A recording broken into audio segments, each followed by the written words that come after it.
I giorni passano, i chilometri anche, ma gli sconti in vigore dal lunedì 10 marzo lungo la superstrada pedemontana veneta ancora sono fermi al casello.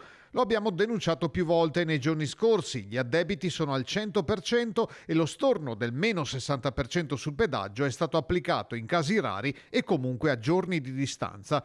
Lo stesso presidente della Regione Veneto tramite i social si è sentito in dovere di precisare che i possessori di telepedaggio che hanno iniziato a usufruire di questa promozione non devono preoccuparsi se le tratte risultano ancora pagate per intero. Lo sconto verrà infatti applicato nei giorni successivi come storno secondo le tempistiche del provider di riferimento. Era la stessa risposta data anche dal servizio clienti della superstrada.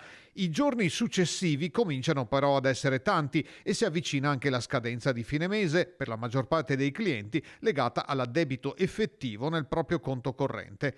Chi ha contattato i gestori del telepedaggio si è sentito rispondere in modo speculare. SPV mi dice di contattare Telepass, quest'ultimo viceversa. Oppure gli sconti sui pedaggi sono di competenza delle concessionarie autostradali. Insomma, un rimpallo di responsabilità nel quale gli automobilisti si trovano in mezzo e pagano. Eppure il sito ufficiale continua a invitare: scopri come ottenere subito il 60% di sconto.